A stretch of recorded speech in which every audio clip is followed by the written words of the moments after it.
Supervision. Supervision of your clients is a daily challenge for many aides.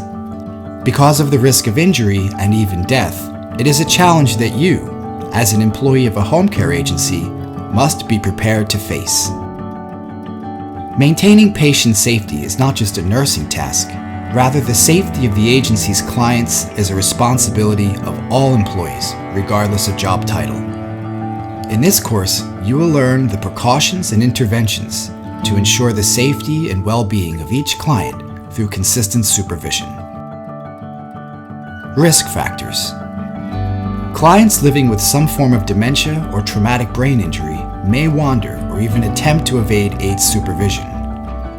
These behaviors can be dangerous because these clients may become lost or be unable to protect themselves.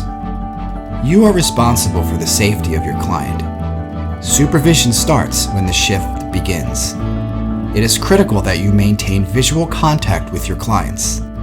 When that is not possible, you will need to use other senses and tools to maintain contact with your clients. Supervision is compromised when the caregiver is not giving the client their full attention. There are a number of reasons this can happen.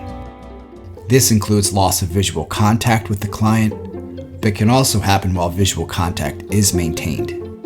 There are only a few reasons why maintaining visual contact may be difficult. These include the aide has to use the restroom, the aide has to retrieve something from another room, and the client does not wish to move or should not move, and the client has to use the restroom and does not require assistance according to his or her care plan. There are also many reasons that supervision may be disrupted that are preventable. These include sleeping on duty, watching TV, playing on your cell phone, texting, using social media, turning your back to the client while engaged in another activity, leaving the client to run errands, allowing the client to leave your supervision, not responding immediately when called upon by the client, listening to music with headphones, engaging with the relieving aide during a shift change, and the client doesn't answer the door. Guidance. Aides that are not specifically on a live-in case are never permitted to sleep while on duty. No exceptions. Watching TV while the patient is awake is okay, only if it is a shared activity of the client's choice. Watching the TV while the patient is asleep is okay, only if you can hear the client and as long as they are checked on frequently, no less than every 30 minutes. And as long as there are no tasks that can be completed that were not completed during the day, for example, cleaning or laundry. Playing on the phone, texting, and using social media is okay only when the client is sleeping, and okay only if you can hear the client, and as long as they are checked on frequently, no less than every 30 minutes, and as long as there aren't tasks that can be completed that were not completed during the day. Leaving the clients to run errands is never okay unless it is on the care plan. If this is not explicitly on the care plan, then it is not permitted. If the client is asking you to run an errand and it is not on the care plan, you must call the office. It is critical that you are available to respond to the client as needed. For example, if you are in the kitchen preparing a meal and the client calls, you are to turn off the stove and attend to the client's needs. Failure to respond quickly can result in accidents and falls should the client get up on their own or otherwise perform some task that puts them at risk.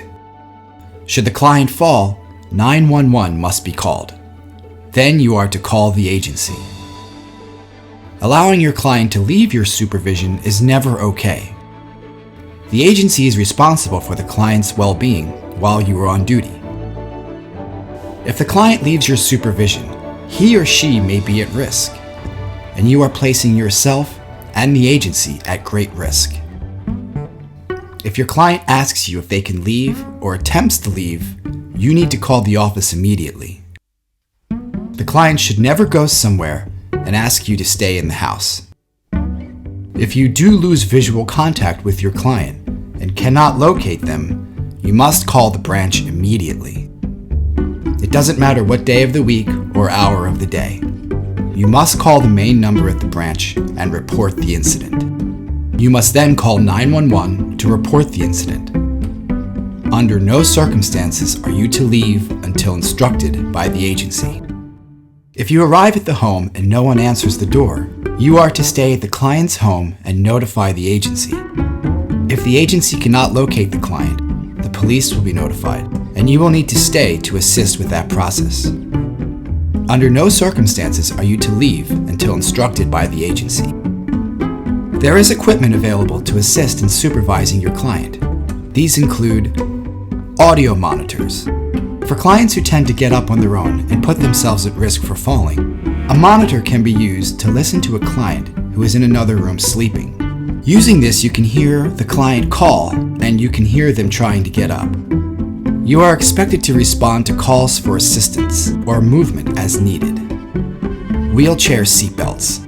Most wheelchairs are equipped with a seatbelt to secure the client so they don't slide out of the chair, which would be considered a fall. This seatbelt should be secured at all times. If the client is refusing to use the seatbelt, you are to call the office. Bed alarms. This is a device that is set off when the pressure on the bed is relieved because the client is getting up. You are expected to respond to this alarm when it is triggered. This alarm can also be used in chairs. Door alarm. This is a device that is set off when someone tries to open the door from the inside. This device can be especially useful for clients with cognitive impairment who may tend to wander. If you feel that any of these devices could be helpful to protect your client, please contact the agency.